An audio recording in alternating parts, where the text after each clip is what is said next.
The new Panasonic LUMIX S9 is here, and for $1,500, it packs a lot of professional features into a compact body.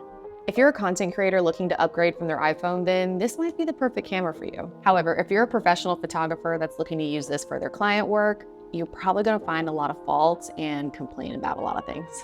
If you're new here, I'm Jaquie Ohh. I'm a former model turned full-time photographer and content creator. I'm always looking for gear that makes my process easier when I'm creating content for myself. So today, we're going to be reviewing this camera that is marketed as being made specifically for content creators. Now, full disclosure, LUMIX did send me this camera to try out, but I'm not being paid to promote them, and they don't even know I'm making this video, so this will be my unbiased opinion. I'll go over features that I think make this camera a great option for content creators, and I'll also touch on the things that maybe wouldn't make it right for pro photographers. And we're gonna test it out in the real world so you can see what it's like using it out of the box for the first time in real time. And as a Canon girly who has never used a LUMIX in her life, this could be kind of embarrassing. So yeah, let's get into it. First, I wanted to see how the camera performed indoors in low light, so I took my friend Maddie and headed to the Balloon Museum here in Miami. It's a pretty cool exhibit they show for a few months with a bunch of different themed rooms, all centered around balloon art. Major content attraction, as you might have guessed. Yeah. We have to wear these super cool socks on our feet now. Ain't showing your shoes no more. No more free feet. Bye. Woo! Go ahead, shoes. Yes, shoes. Very stylish. It moves all over the room, and it has what, like little crayons connected to it? That's how it got like this. Oh, that's fun. You're thinking about how you're gonna get cute with this? They're putting depth tones in here. Oh my God, that's what they need. I think, like, you know, We go, we go, we might go, we might go. oh, that's cool. It's kind of scary. I don't like balls flying at my face. Now I'm just gonna go, just go. All right, hold it. See if you can hold it. Oh, that's nice. Cross your legs over, cross them over. Arms out more like straight. Yeah. It's gone over here. All right, I think I got it there. Whew. Now, because this camera has a 24 megapixel full frame sensor and can do 6K video, it was doing great in these low light situations. I just put it into aperture priority mode, let the camera do its thing, and do its thing, it did. For those of you who may not know what that means, a sensor is like the camera's eye. When you go to take a photo, light enters the camera and hits the sensor. The sensor captures this light and turns it into a digital image. Now, there are different sizes of sensors. The main ones are full frame, APS-C, micro 4/3, and 1-inch sensors. iPhone sensors are even smaller, around 1/2.5 of an inch. Full frame sensors are the biggest, and they capture a lot of light, so you get great image quality, especially in low light situations. These are used in most professional cameras, so it's really cool to have it in this little compact camera. And the fact that it has 24 megapixels means that you're gonna get super detailed images. You've probably heard how 4K is all the rage these days and basically the industry standard. Well, this camera shoots in 6K open gate. Now, what is open gate? Basically, all that you need to know is that you can film horizontally and be able to crop in for whatever size you need afterwards, including vertical. No more having to double record your content, which is amazing. Now, the downside that a lot of photographers and videographers are complaining about are the record limits. It does 10 minutes in 6K, 15 minutes in 4K, and I believe 20 minutes in FHD. This is due to an overheating issue in the LUMIX S9, but honestly, if you're just doing short form content, this isn't gonna be a big deal. You just hit record again if the limit is reached if you need to go for a little bit longer. Another thing, this camera has an L mount, which is gonna allow you to change lenses, which is super cool because then you'll be able to get the look that you want in your images and in your videos. I used the 20 to 60 millimeter when I needed wider shots, and then I switched over to the 50 1.8 when I needed to get more close-up portraits with that blurry background. I mean, already with these features, your content is gonna be so upgraded and have a more professional look than if you were just using your iPhone. Okay, so probably my favorite feature about the camera is not even the camera, it's the app. The LUMIX Lab app allows you to download Luts, which are basically filters, and apply them directly to your photos and videos in real time.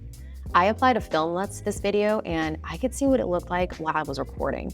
It was seriously so cool. And they have a built-in marketplace, so if you go to the download tab, you can scroll all these Luts from different creators.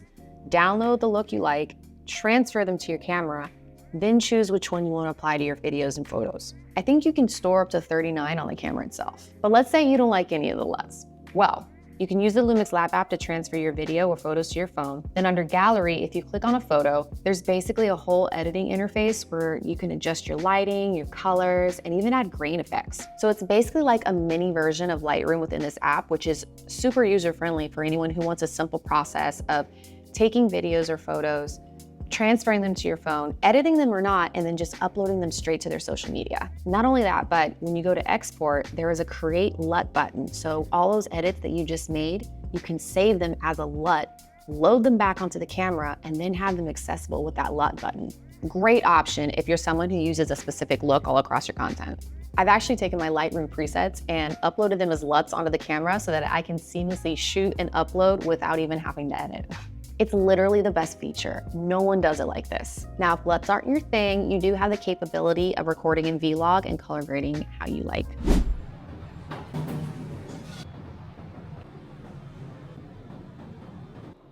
If you're a vlogger, the flip out screen is gonna be great for being able to see yourself while you're recording. I like to do this when I'm doing my talking head videos so that I know I'm in frame. But the real star of the show is the IBIS plus E-stabilization, which just so happens to be the best on the market. So here I'm going to be testing the different modes of the E-stabilization using the 20 to 60 millimeter because that's what the camera came with, and an in-camera microphone test because why not? It's a pretty windy day in a noisy downtown Miami, so this should be a pretty good test. Now this is normal IBIS with E-stabilization turned off. This is with standard E-stabilization, and this is with E-stabilization turned to high. Now, when you have it on high, it will crop in. So, I mean, if your arm is out straight like this, you're still gonna get your whole face in the picture, but you know, if your arm gets tired, you might get a little bit too close. Either way, the stabilization feature is amazing, and it's gonna give you that smooth footage without you having to carry around a heavy gimbal. Let's head back inside because it is hot. All right, real quick, let me just mention some of the features it doesn't have and why it might not be a good option for professional work. First and foremost, there's no hot shoe. It's a cold shoe, meaning there are no electronic components to it. You can't hook up a flash or a trigger or anything like that. There's actually no way to use flash with this camera. So if that's gonna be a deal breaker to you, don't buy it. But if you're just making content and you don't even know where to begin with flash, or if you're a street photographer using natural light, then you're not even gonna miss the hot shoe. It does have a microphone jack, however, if you wanted to record audio. What it doesn't have is a headphone jack, which a lot of videographers are pissed about. But again, if you're just vlogging, you're not gonna be checking your audio wearing headphones while you're recording. That would just be weird. So, you know, not a big deal there. A few other things, it has an electronic shutter. It only has one SD card slot, no HDMI port, and no grip on the body. However, you can purchase a small rig to add on for easier handling. Now, something that took me a while to get used to as a photographer is that there's no viewfinder. The only way to see what you're doing is the back screen. I would catch myself going to take a photo and hitting myself in the head, trying to see what I was doing. And yeah, I kind of missed that viewfinder for a second. Normally, this wouldn't be a big deal. I actually shoot a lot by looking at the back screen, but during the day when the sun is out and you can't really see that back screen, a viewfinder would have been nice to have. Oh, you heard that little yawn? That's just Sadie. She's down here. You see her little nose? Come here, Mommy. Come say hi to everybody. Hi, everybody. Oh, sweet girl. Okay, go back. So who's this camera for? I can see this working for people who are just getting started in photography, street photographers, those who want something more light and compact when they're traveling. But really, I think it's best for the people that it was intended for. Content creators looking to upgrade from their smartphone.